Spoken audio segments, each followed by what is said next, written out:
Right, without further ado, I'm going to introduce you to Keith. Keith's going to talk about the life and works of Thomas Hawksley. I'd like to steal his thunder. I'll let him come straight in.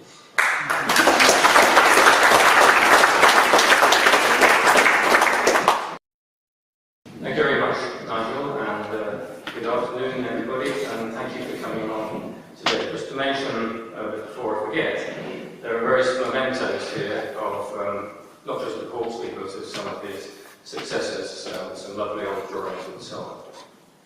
So in the next hour or so, I'm going to be, first of all, introducing about Victorian Britain. Most of my talk, though, is devoted to the life and works of Thomas Hawksley. I'll then summarise how the firm of T&C Hawksley fared from Hawksley's death to the present day, and closing with 3 final thoughts. When we think of the great Victorians, engineers such as Telford, Brunel and Stephenson spring to mind. You'd probably add a few further names to these. But would any good choices be best known for their achievements in the water industry? In this respect, engineers such as Simpson, Bateman, Hawksley and Bazalgette should be on the list. They were all recognised as engineering geniuses in their day, and they were all presidents of the Institution of Civil Engineers. As the Industrial Revolution gathered pace, mass migration created severe urban problems. Diseases such as cholera and typhoid spread rapidly. Ignorance and vested interests hindered rapid solutions. This etching by Heath is entitled Monster Soup, commonly called Thames Water, being a direct representation of that stuff doled out to us. This was a reaction to the Metropolitan Water Supply Commissioner's report in 1828 that failed to suggest any remedy for the deplorable contamination of the water.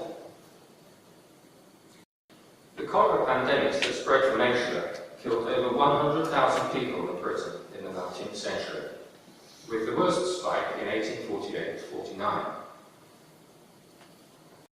The scientific community disagreed about the causes. Some believed that cholera was associated with poverty, but it affected Mayfair and Kensington as well as Whitechapel. Many believed that the disease was spread through the air. They called this miasma. Some even claimed that polluted water caused the air to deteriorate to this miasmatic condition. And some blamed divine intervention. John Snow's medical practice in the 1840s was in Soho. He suggested that cholera was transmitted by water polluted by sewage. He observed a high incidence of the disease among those who drew water from a well in Broad Street. He persuaded the council to remove the pump handle, and the situation improved dramatically. This blue plaque, adjacent to the site of the well, recognises the significance of Snow's conclusion. He also compared the incidence of the disease in 2 London boroughs, one of which had recently changed its water supply to be upstream of Teddington. That resulted in dramatic improvements. The companies supplying the water sought to downplay the role of contaminated water in transmitting disease. The Time Water Company defended its case by providing misleading statistics. Snow saw through this. Here's a paragraph from his letter to the Times. The company's secretary groups cholera and diarrhoea together and says nothing whatever of the deaths.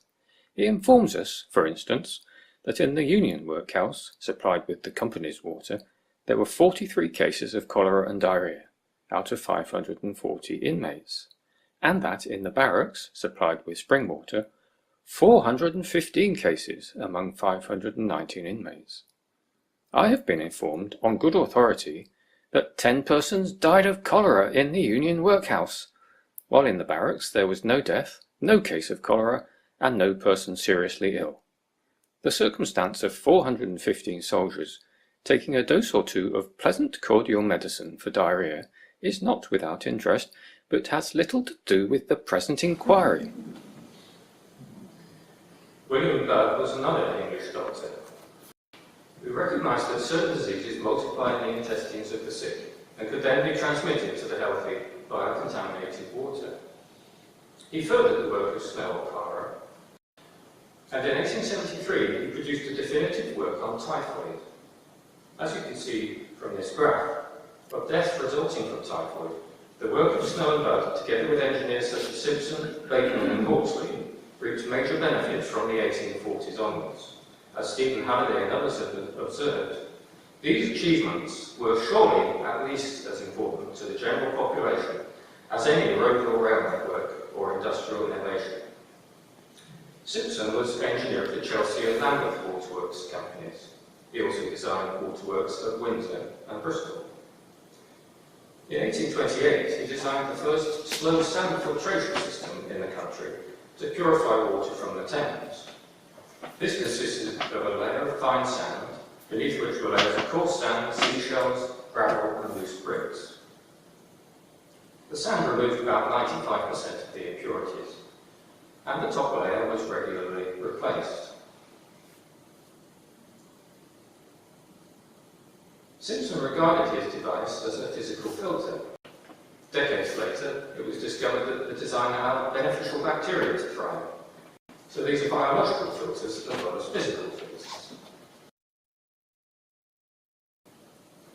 John Luttrell Bateman designed waterworks for more than 50 years and was one of the greatest dam builders of his generation. Between them, Bateman and Hawksley are responsible for most of the waterworks constructed in Britain in the mid-19th century, as well as quite a few overseas. Thomas Hawksley was born near Nottingham in 1807 at Barnard Hill House, next to his father's mill. The mill's cooling pond is now an ornamental lake. Hawksley left school at the age of 15. He later funded scholarships for the school. In 1823, he was training as an architect and surveyor. Within 2 years, he became a partner at Staveley, Hawksley and Jarmouth. He continued to study while getting to know the town and the appalling conditions in which poor families were living. In 1830, Hawksley was appointed at the age of only 23 as the engineer for a new scheme for the Trent Waterworks Company. Water from the River Trent was drained into the raw water reservoir through the ground via brick tunnels using the natural sands and gravels as a filter. Trent Bridge was Hawksley's first pumping station, and it was a relatively plain building. Although I will use imperial units in this part of the talk, the reasons will become clear presently. The station delivered 525 gallons per minute along a 15-inch cast-iron main 2 miles long to a surface reservoir at a height of 130 feet. 12 miles of distribution pipework delivered the water to the town. Its major achievement was to ensure that the network was constantly under pressure. Thus, contamination was kept out of the system, and water could be drawn from the taps by day or night. This we take for granted now, but earlier systems provided water for only an hour or two a day. Constant supply systems had previously been unsuccessful because of the inadequacy of pipes, joints and fittings. More water was lost than was used. Hawksley's obituary observes that there were great difficulties with the plumbers. But Hawksley was determined to come up with solutions. He redesigned taps, valves and pipework, greatly reducing any leakage. And he enlisted the help of the famous engineer William Armstrong, of who visited his house at Crowside, to devise specialist valves. The Trent Waterworks supplied 8,000 homes with a constant supply, as well as industries such as dye works and breweries. The pressurised network also made firefighting far more effective. Residents who were connected to the new system by 1832 benefited immensely during the cholera outbreak that year. Hawksley funded and erected a temporary cholera hospital to help those who were not so fortunate. He achieved national fame in 1844 when he was a witness at a public inquiry into the state of public health in towns. He argued forcibly for social reform and a constant supply of water for all.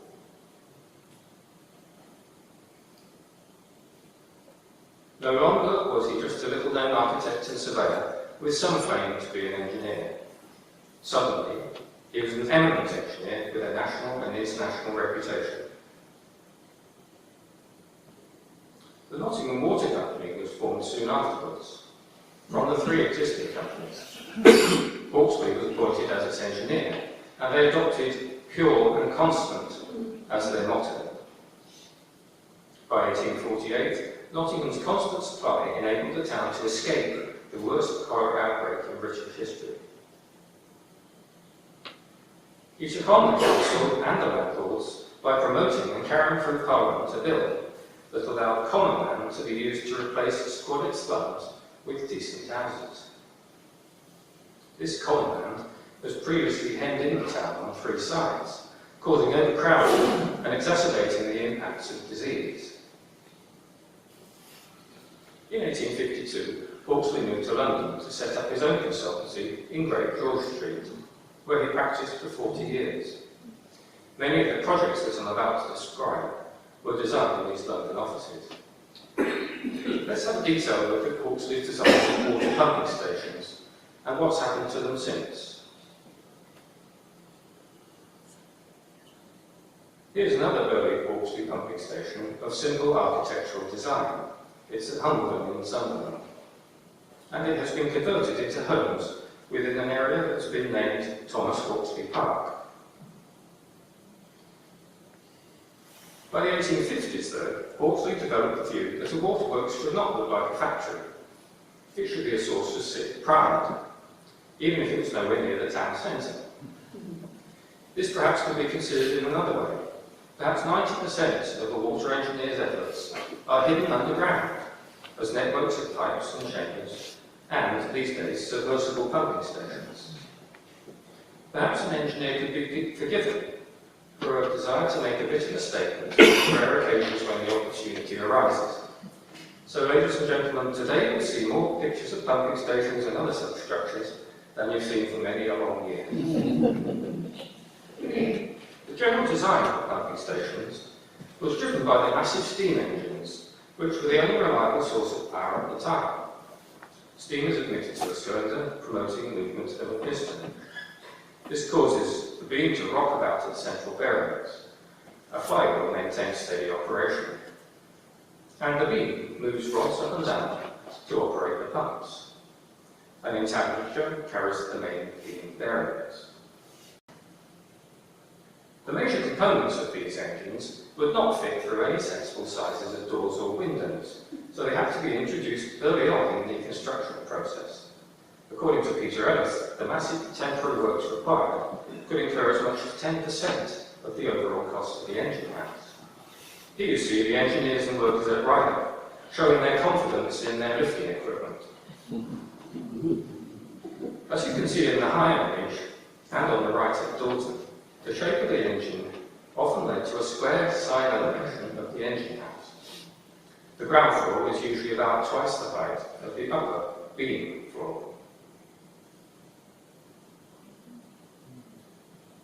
How about that for a tower? It's just a chimney or a smokestack, but for several pumping stations, Hawksley adopted an Italianate bell tower style. The lower part of the building, on the right, contains boilers, coal store and workshops, as you can see in the layout plan. Depending on the design and circumstances, space might be required for cooling ponds, a service reservoir and or filter beds might be required, and a house or two for the staff. Some of these pumping stations have been conserved as museums or converted to other uses.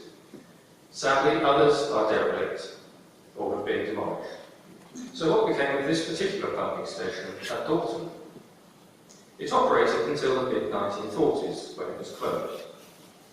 But it has a Grade 2 listing. Some restoration work was carried out, structural repairs and conservation of the machinery, but not to restore it to full working order. The once impressive tower has lost its top section, and as far as I know, the proposal to convert it to a restaurant has been unsuccessful so far. However, there are other examples of this style that are in a better state. Here's the chimney of Hawksley's Cleveland pumping station at South Shields. You can see a viewing balcony, which is at a height of 82 feet. It's especially prominent as it's on a hill, and is linked to navigation which appears on Admiralty charts. If you look carefully, you can just make out the engine house and boiler house buildings below, among the trees.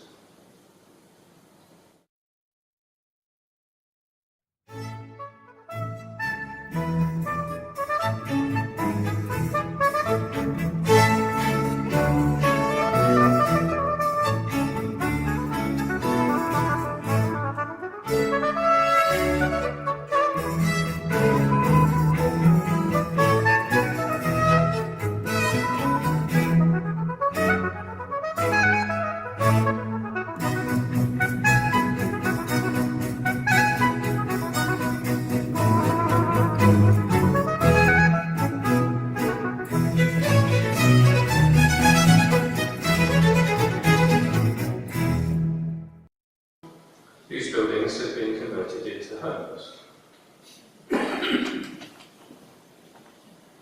Westwood pumping station in Nottingham is the best preserved of these Italian-made designs. It needed the approval of the Duke of St Albans, on whose land it was built. The chimney is 172 feet high, and once again disguised as a campanile. This Grade 2 star listed pumping station operated until 1964. It's now a lakeside restaurant and health club. As observed by Peter Ellis, the Victorian gentlemen in top hats and frock coats shown in the watercolours have been replaced by wedding guests promenading in the landscape grounds alongside the ornamental cooling pond and fountain. Pugin's contrasts of 1836 was followed by the principles of pointed or Christian architecture in 1841. Pugin worked in Nottingham in the 1840s, so it's possible that he and Hawksley met. The influence of his ideas can be seen in Hawksley's designs for Tees Cottage pumping station in Derby, Little Eaton in Derby, Fulwell in Sunderland, and the Park Works in Nottingham. This one was decommissioned many decades ago. Here it is in its disused state. It has lost the top pyramid from its tower, but it now has a new lease of life after conversion to an architectural firm's offices.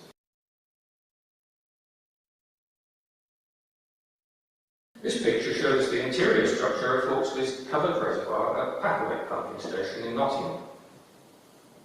Hawksley did the planning work and the design work for this Gothic revival pumping station up until 1882. Marriott Ogle Tarbottom completed the design and implementation. Tarbottom was a disciple of Hawksley and had implemented many of Hawksley's reforms in Nottingham. Packaway's requirements were similar to those for another Hawksley pumping station in Great Yarmouth. You'll see a drawing of that later on, enabling Tarbottom to bring the project in well under budget. Some of the remaining money was spent on stained glass and luxuriant naturalistic detail on the columns, galleries and fittings. Plants, birds and classical motifs, all in watery green and cream. The engine ceased regular operation in 1969. By 1975, Packaway was opened to the public by the Packaway Pumping Station Trust as a complete working station with its original equipment.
In 1857, Hawksley built the Bastard Works again in Nottingham. The architectural design he described as Jacobean.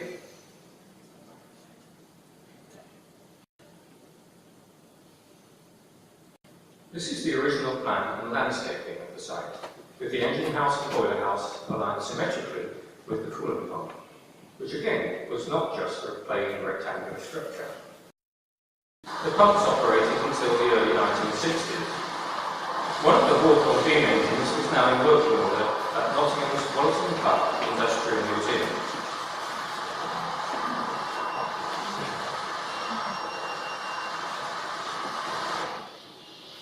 Other Jacobean-style pumping stations include a larger example at Brighton, which Hawksley designed in 1865. Like his similar stations in the area, it abstracted groundwater from deep shafts. Here, to tell us more about Royal, is the designer himself.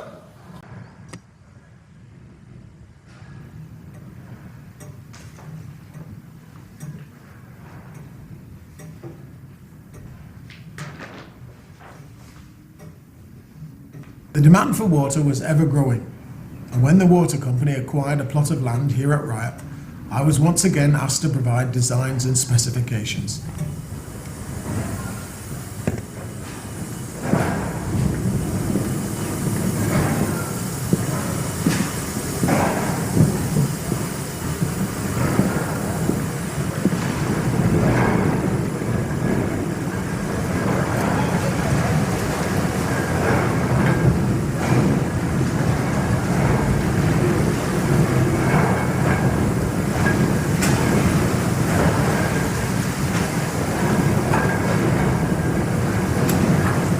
Construction of a pumping station is a complex affair. The main well has to be sunk through the magnesian limestone, and that takes you down to the depth of 230 feet here at Ryhope.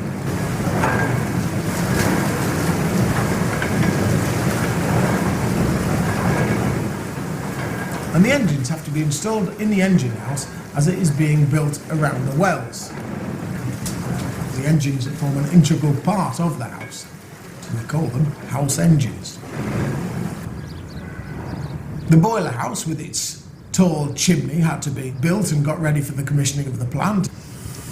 And then of course the reservoirs, the cooling ponds and the underground water mains all have to be constructed so that water can be supplied to the public as soon as the engines start to pump.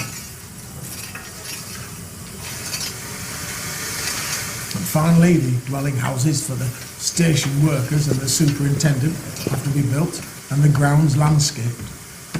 All in all, a very considerable undertaking. There were several technical difficulties at Ryhope. One of the shaft sinkers lost his life. That was in 1866. But the station was in regular operation by 1870 and delivering 1 million gallons of water a day. There was one amusing episode worth relating. The engines were built by Messrs. Hawthorne of Newcastle. The main engine beams weighed 22 tonnes. They had to be transported to Ryhope, each requiring a team of 40 horses to pull it. When they reached the cast iron bridge over the River Wear, the tollkeeper refused them permission to pass. He thought the weight might destroy the bridge. They waited until the night time, when he had gone home, and then sneaked it over in the dark. I do not know whether the toll was paid, quite possibly not.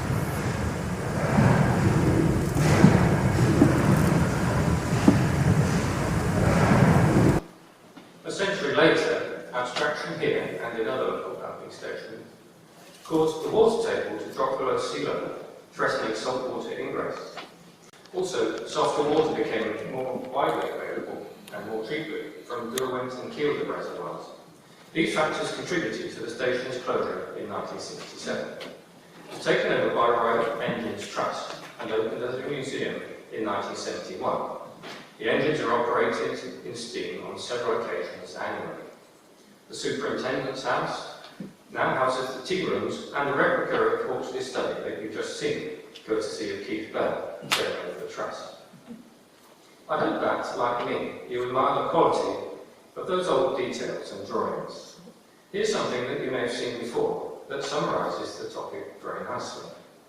I'm passionate about Victorian architecture and Victorian design, but also what really excites me is, in a sense, what the Victorians did for us. You know, we turn on the tap and water comes out, which we can drink. We flush the loo and it all goes somewhere and gets dealt with. That's right. And that's one of the great legacies of the Victorian period. So when I saw these drawings, I thought, this is exactly what I'm really excited about, because this is that whole process in operation. You know, these are the great waterworks, the great pumping houses that made Victorian Britain a safer place. Now, you've got lots of these, of which I'm very envious. Where do they come from? What's the story? I picked them up near some dustbins that belong to the firm that I worked for. I myself am a chartered civil engineer. The firm I worked for was called Hawksley's. Yes. And they were in this business. And they were in this business, and these drawings were made actually by the firm of Hawksley.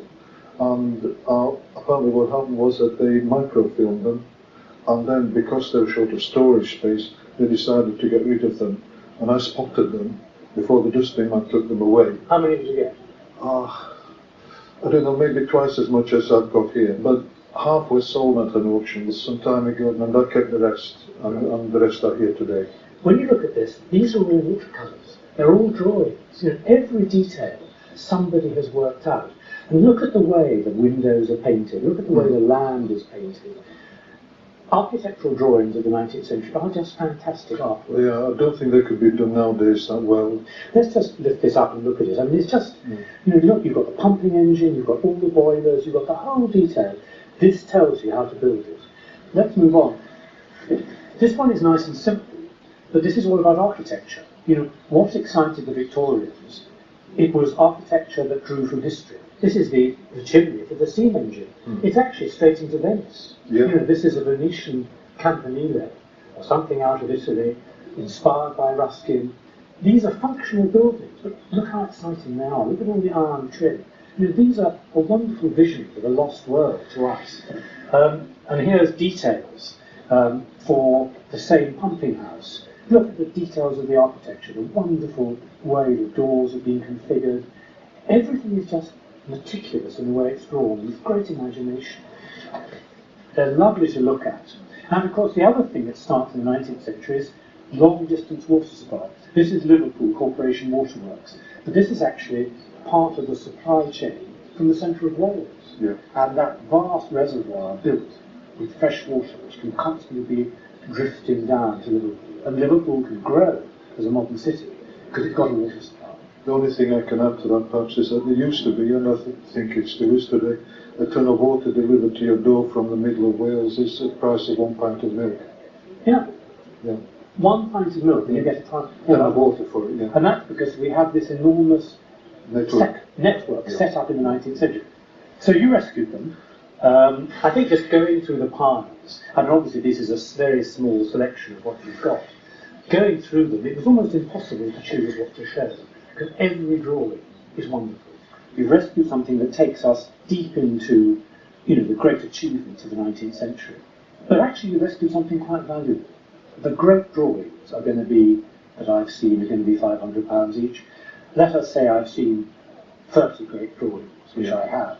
So it's 15,000 for the best ones, 20,000 for the lot.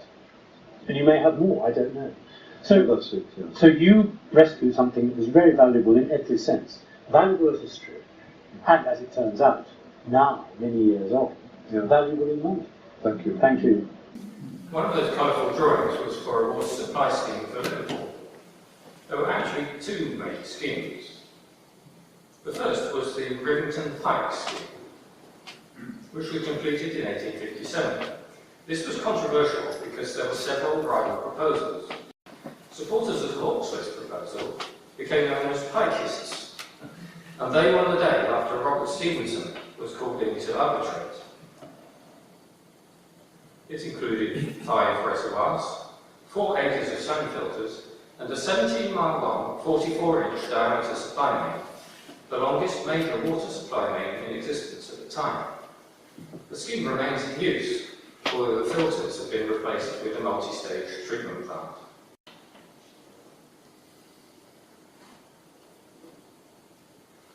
There are 3 principal reservoirs: Lower Rivington, Upper Rivington, and Anglesdark.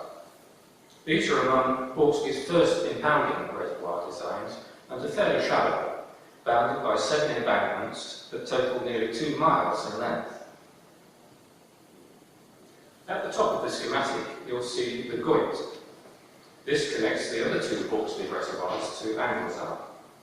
It's nearly 4 miles long, about 1,000 yards of which is in tunnel.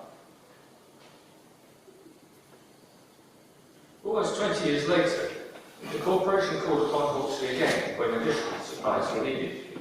It chose the Vernwy Valley, about 30 miles west of Shrewsbury, as the best source.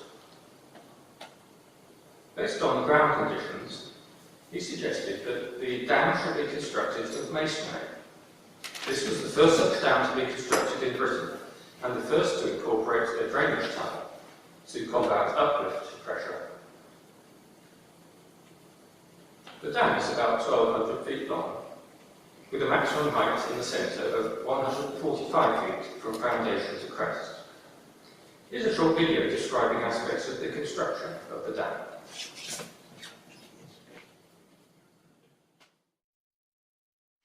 The one thing that made a masonry dam possible was when the engineers found the bar of hard rock that had been formed across the mouth of the valley. This was an ideal surface on which to build the foundations and support the tons of masonry that would be needed. The same hard rock was ideal for providing the stone needed for the dam itself. Fortunately, a supply was found only a mile to the north.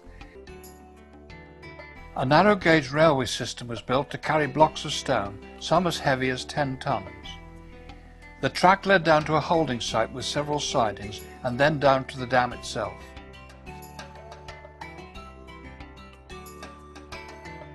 The rails were of 3-foot gauge and small tank engines pulled an assortment of trucks. The quarrymen were more skilled than the general labourers and were mostly Welshmen from neighbouring districts. An undertaking of this size needed over 1,000 workers, compared to the total village population of around 400.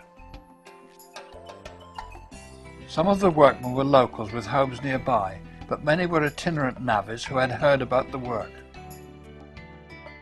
The official start of the construction took place on the 4th of July 1881.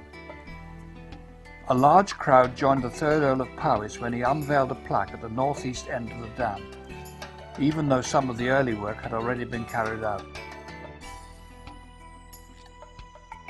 Now work began in earnest, and the local inhabitants must have stood back in awe as the human diggers and steam cranes moved in.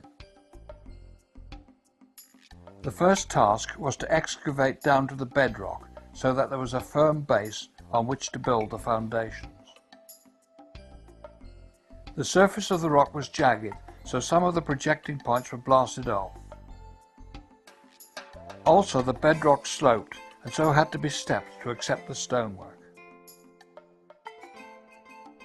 By 1883, the masonry was 35 feet high, but still well below the original ground level on the right.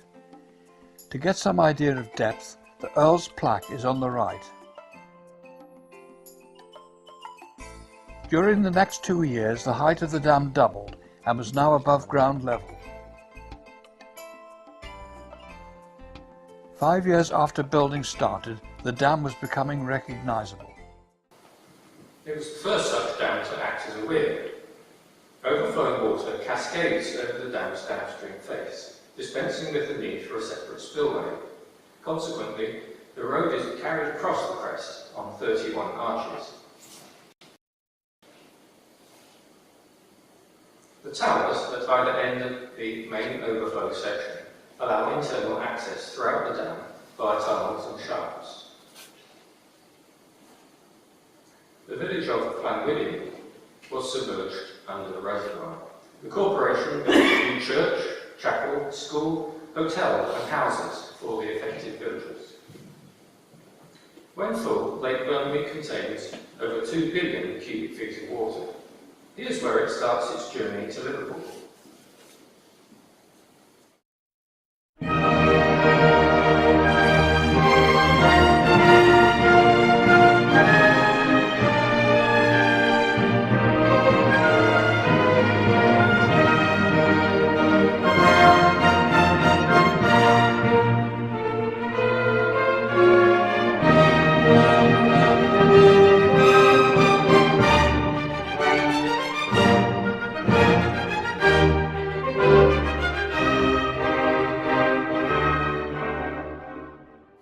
Water is extracted through this stone-faced concrete straining tower.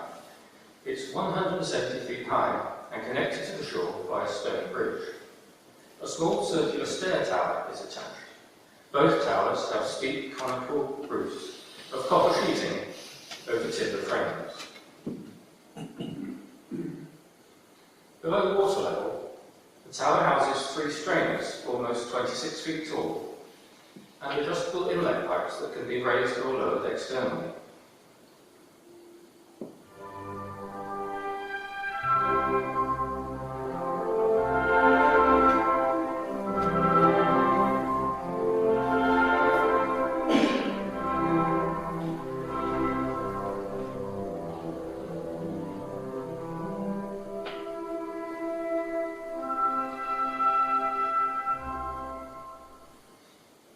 A 68-mile aqueduct transfers the water to Liverpool. When completed, it was the longest aqueduct in the world. It includes tunnels, reservoirs, valve houses, and river crossings, such as the Mersey. At Oswestry Reservoir, a 1,500-foot-long earth dam impounds some 8 million cubic feet. Water passes through 23 slow sand filter beds before continuing through the aqueduct. Storage was also provided at Norton, within the top portion of this impressive sandstone tower.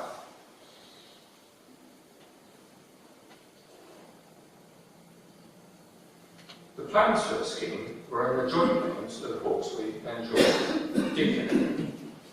Hawksley was then appointed engineer-in-chief for the construction work, so the design drawings carried his signature alone.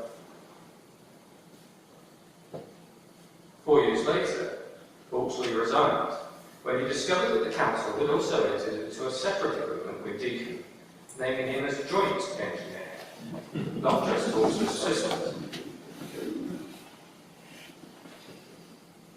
The scheme continues to supply Liverpool with water that is among the softest enjoyed by any city in Britain.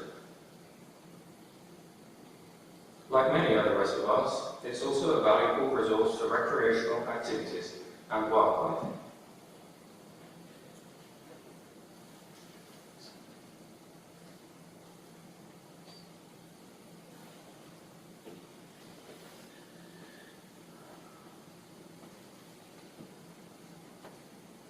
The Hawksley, Tunstall and Smithy Shore dams in Weardale are cited as good examples of Hawksley's work.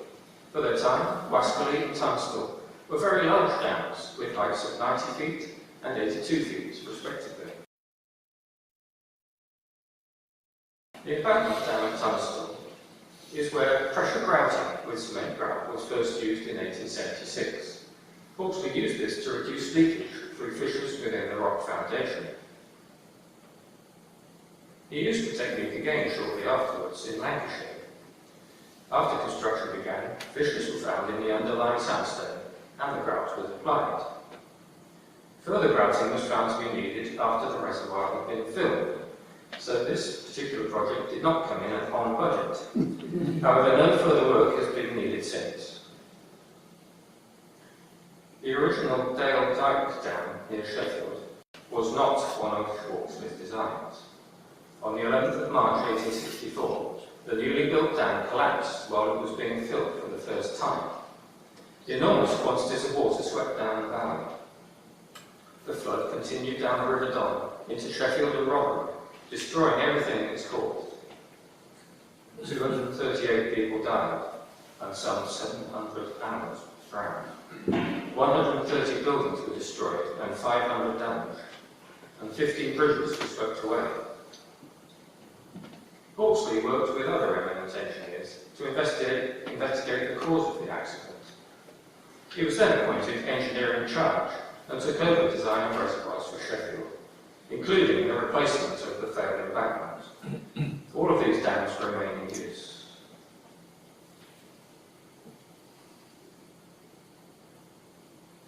Hawksley was also a gas engineer. In 1840, he was appointed engineer and manager of the Nottingham Gas Light and Coke Company. He was responsible for building several gasworks in Nottingham, as well as for many other towns. During the Chartist riots of 1840, an attempt was made to seize the gasworks and put Nottingham into darkness. Hawksley defended the works by barricading the entrance, coupling up pipes and connecting them to the gas supply. He threatened the mob with a great ton of fire, shot and hot tar. The mob dispersed when the defensive preparations were explained to them. And here you see that he's listed as the engineer and the director of the Bombay Gas Company. Soon after he set up his consultancy at Great George Street, Hawksley was elected to the council of the Institution of Civil Engineers, and 10 years later he was elected as its vice president. In 1857, Hawksley was appointed with Bidder and Bazalgette to study and report on main drainage for London. The project was constructed in accordance with their proposals under Bazalgette's supervision. Hawksley implemented drainage and sewerage works for many other towns, including Birmingham, Worcester, Hertford, Windsor, Whitehaven and Aylesbury. The most recognisable Hawksley project in London is at the north side of Kensington Gardens. It's now known as the Italian Water Gardens, and it's a pleasant place to eat your ice cream, but it wasn't the smoothest running of Hawksley projects. The lake, known as the Serpentine, had been constructed in 1730, and for many years was described as the only public bath in London. Apparently, in the 1850s, there were over 250,000 visits to the Serpentine per year for bathing. It was part of the Great Exhibition site in 1851. But the sources and flow of water into the lake were not fit for such purposes. A nasty layer of sludge accumulated, and ingestion of the water was perceived to be dangerous or even fatal. Such a situation in a royal park was considered to be a national disgrace. In 1859, Henry Fitzroy MP was appointed as Commissioner to fund this solution. Fitzroy consulted Hawksley, who submitted a plan which was approved by Sir Samuel Morton-Peto and the engineer Robert Stephenson as safe, practical and economical.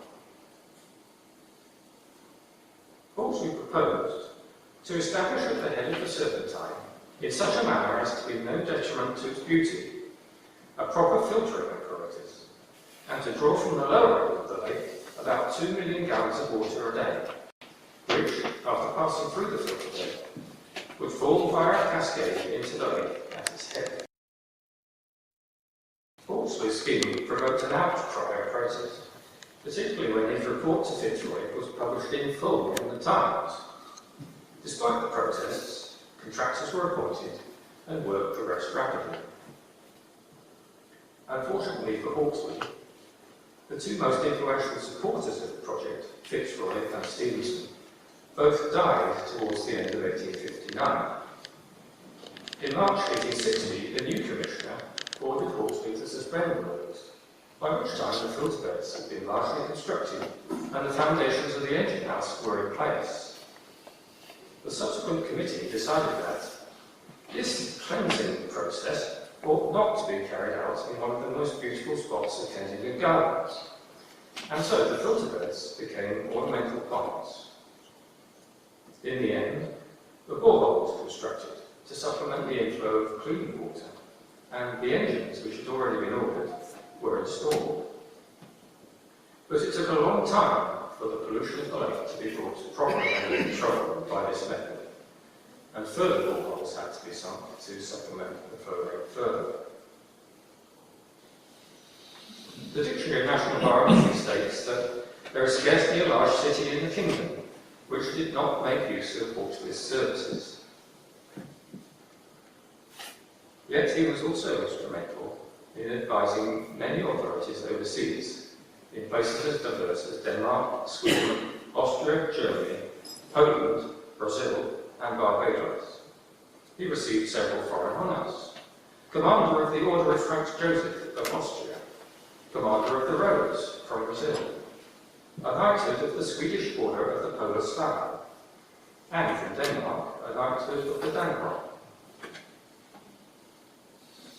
In 1863, while overseeing the construction of waterworks in Warsaw, he was attacked by some of the local inhabitants who had grievances against their own government. Fortunately, they were driven off by a squad of policemen before major damage was done. Unfortunately, reports by the Barbados press of Hawksley's activities failed to spell his name correctly, but they are not the only ones, as you'll see. In 1866, the Hawksley firm took the name T&C Hawksley when Thomas took his son Charles into partnership. In 1871, Hawksley became president of the Institution of Civil Engineers. His presidential address is of great interest as a historical document, and I've selected a few snippets from it. He reviewed the impacts of the great conflicts of Europe and America. He drew attention to recent engineering achievements overseas. He raised a political issue which continues to be debated today. I have to remark, with considerable anxiety, that our own government has manifested a decided disposition to discourage private enterprise, which, with all its admitted defects, has made England the great nation she is. The government is entering into an unnatural and depressing competition with the persons from whose pockets the pecuniary means employed by the government are derived. Deprive us of our enterprising spirit, reduce us to a grateful and dependent people, make the government once for all paternal, and we shall speedily sink into the contemptible category of grown-up children, wishing and waiting in all possible affairs for the guidance and control of a central authority. Standardisation and units of measurement received his attention. The existing railways of India are now both extensive and important, and at present possess the advantage of a uniform gauge of 5.5 feet. This audience will therefore be surprised to learn that the existing uniform gauge is now to be departed from, and that, upon the obviously crotchety suggestion of some unknown individual, the French metre gauge of 3 foot 3 3/8 inches is to be employed. In India, then, is about to be introduced the very evil consequent upon the absence of uniformity of gauge, from which the wise and deliberate action of an experienced private enterprise in England is now busied in effecting our emancipation, and to be initiated, for no useful purpose that I can perceive, one of the worst founded and most perplexing measures of length with which it has been my fortune to become acquainted. He continued at some length on the merits of the English units compared to the French system. In his own industry, he cautioned against government medical men, with their chemical analysis and newly invented phrases, to frighten Her Majesty's subjects from the use of some of the purest and most harmless waters the world can furnish. In the manufacturing districts of Yorkshire, the brilliant water with which Brighton is supplied would be condemned on account of its hardness, while in Brighton the softer waters with which many districts of Yorkshire are supplied would be repudiated on account of their peaty colour. Turning to wastewater, he observed that the question of the best means for the purification of sewage water and for the utilisation of sewage matter is still unsettled, and the controversy has assumed the character of a party conflict, in which the fact that the truth is not wholly with either party, and yet is partly with each, has been almost, if not entirely, lost sight of. The process of purification by chemical means seems to me peculiarly suitable for adoption in those frequent cases in which the utilisation of the effluent by the process of irrigation is not feasible.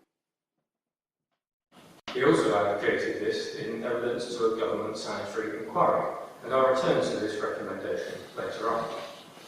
His advice to young engineers included this: Be not afraid of soiling your hands or dirtying your boots, but be in every other respect, in thought, feeling, and conduct, a gentleman.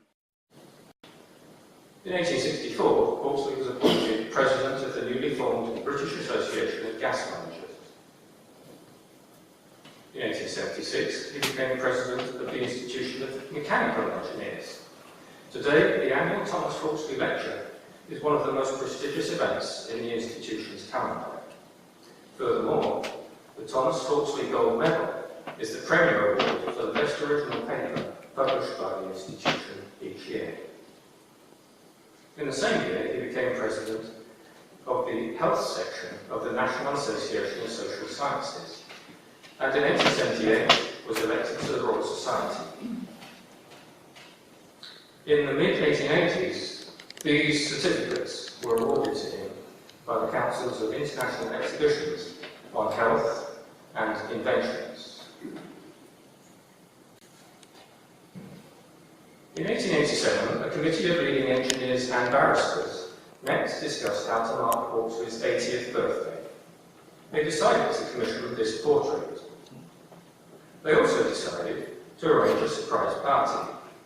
But of course, there are potential pitfalls in arranging such things. Here's the gist of a hastily written note from Frederick Bramwell, which is now in the ICE archives.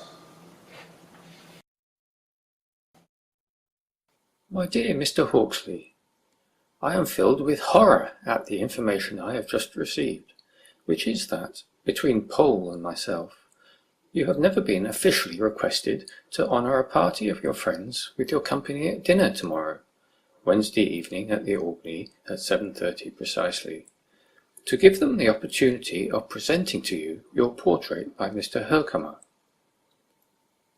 Short as the invitation is, I trust it may be accepted, and that thus the shortcomings of Pole and myself may be undone.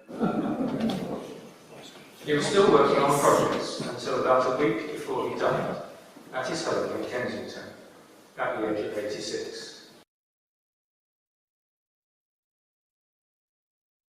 This memorial plaque is now in Nottingham's Walton Park Industrial Museum.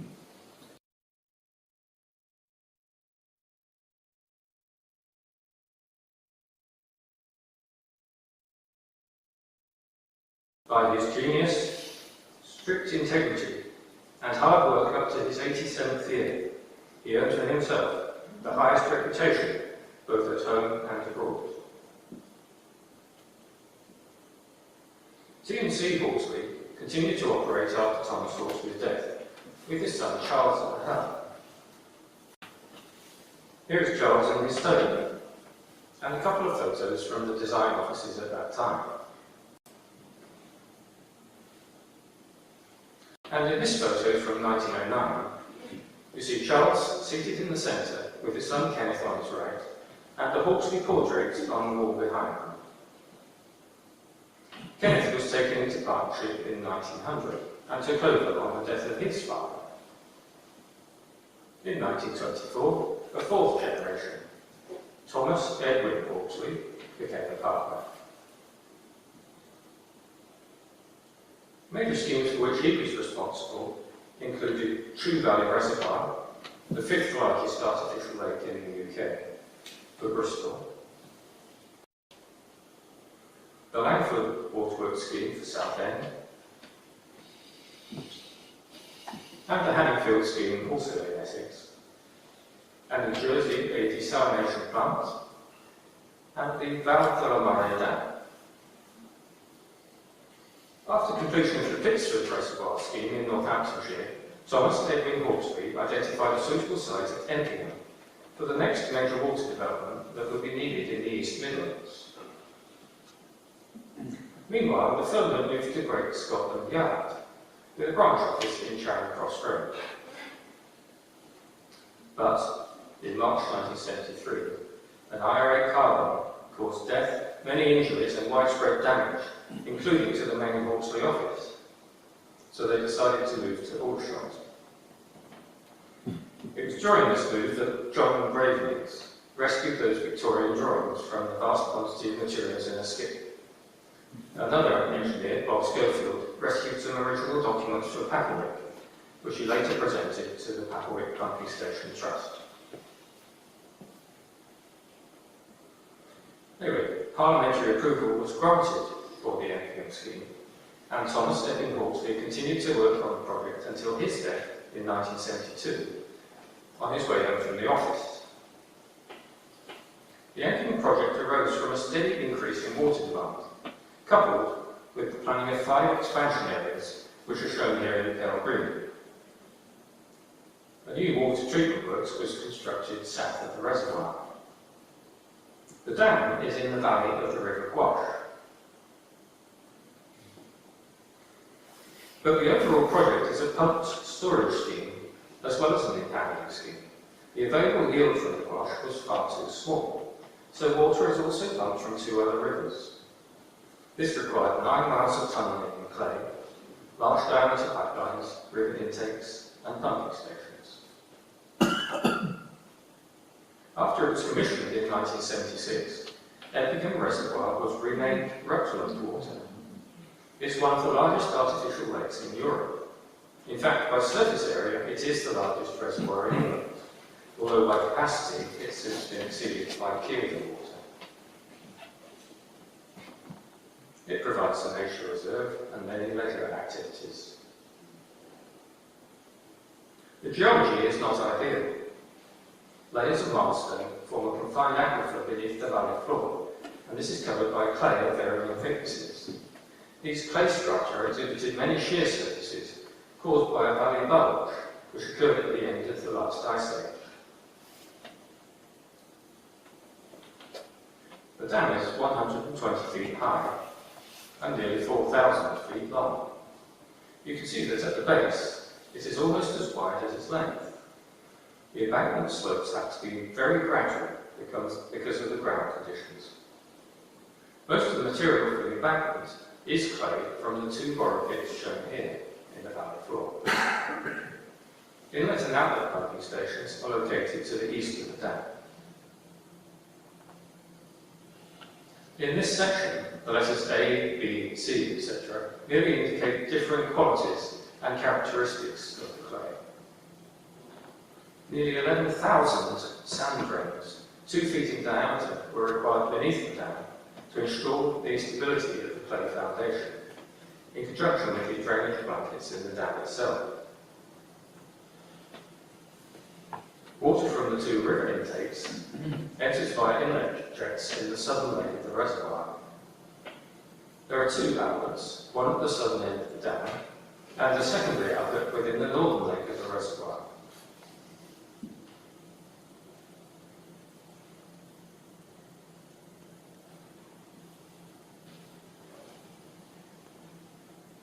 The overflow shaft is adjacent to the main outlet, and the monitoring station helps to determine which outlet should be used and whether air injection is required to prevent stratification.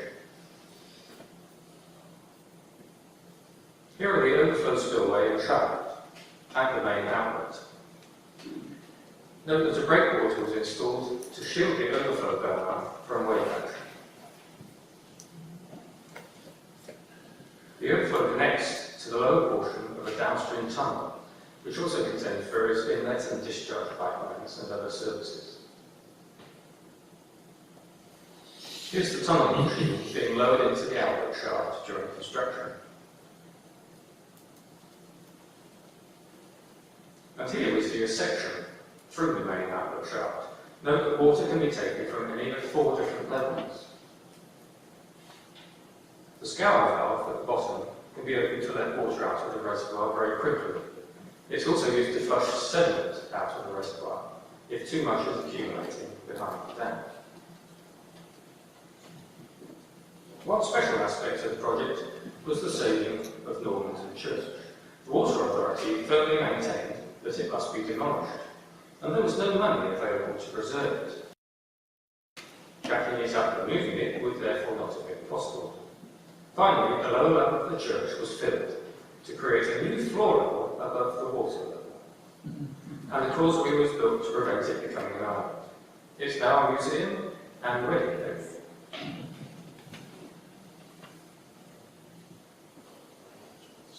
The pumps were first switched on schedule by Dennis Howard, the Environment Minister, in September 1975.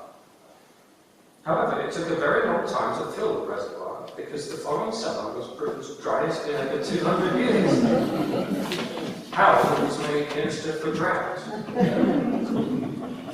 Meanwhile, responsibility for water supply, sewerage and wastewater treatment passed from local authorities and water boards to 10 regional water authorities in 1974. But chronic underinvestment in water infrastructure continued. Worse still, for consultancy firms such as Hawksley, some of the authorities developed their own design offices. And the UK suffered a series of economic shocks, with recessions and spikes in inflation and interest rates. I was very aware of these problems during my undergraduate studies, but it was really brought home to me when J.D. and D.M. Watson replied to my job application. This was an engineering consultancy in High Wycombe that had diversified by obtaining work abroad. Yet the situation was so bad in their home market that they could not take any graduates at all in 1978. Hawksley were in a worse predicament, with little overseas work and their largest project coming to an end. Both firms looked for a merger with a consultancy that could provide complementary skills. And so it was that within a couple of years, I found my name alongside that of Hawksley. The Hawksley office in Aldershot was closed, and the newly merged firm of Watson Hawksley consolidated its main operation at Terrier's House, Amersham Road in High Wycombe. In this picture, we were welcoming a Chinese delegation. In 1988, I was in Hong Kong, working on the engineering strategy to solve the severe pollution problems in the famous harbour. We proposed construction of a network of very deep tunnels to connect together the various unsatisfactory outflows. And, as a first stage, wastewater treatment using chemically enhanced primary treatment. This is very similar to the method of treatment proposed by Hawksley over a century earlier. This was one of the last major Watson Hawksley projects. By the time we had completed construction of the first phase, we were known as MWH, having merged with 2 American firms. But the H stood for Hawksley, not Hawksley. Sadly, only the Watson component of the UK company's name was retained. 2007 saw the bicentenary of Thomas Hawksley's birth. The Institution of Civil Engineers paid some attention to its former president, although they failed to spell his name correctly. Even the American directors of MWH at last seemed to realise what an asset the Hawksley name might be. And so, a few years ago, the Hawksley name was resurrected in the USA for a division of MWH that specialises in business transformation and financial services. Not, as far as I can see, of the greatest reference to the work carried out by the great man or his descendants.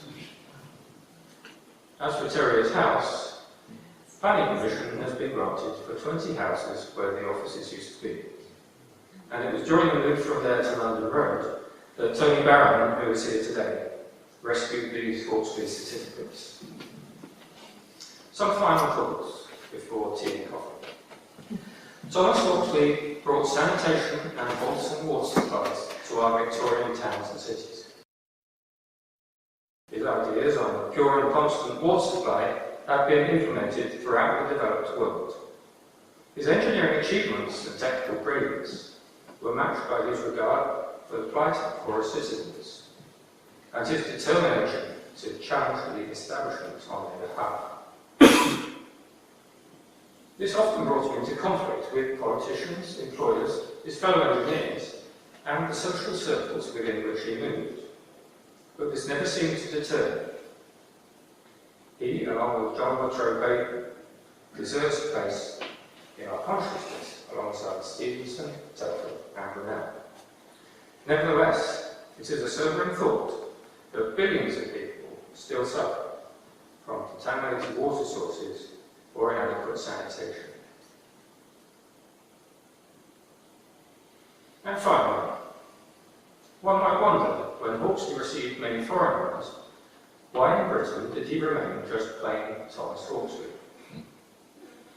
Well, according to an anecdote from the Hawksley family, Queen Victoria did offer him a knighthood.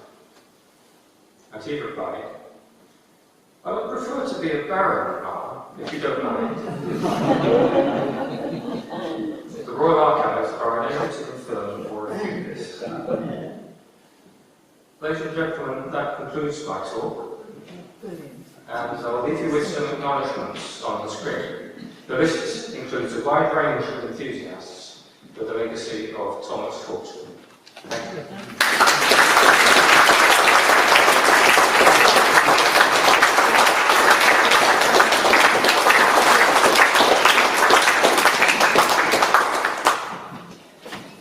That was a very illuminating subject for us to hear today, and certainly the work that Keith put into putting the presentation together really set a very high standard. The pictures, the video clips, are exceedingly interesting.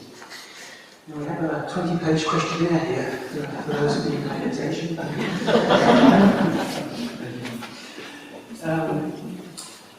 Keith has agreed to answer some questions shortly.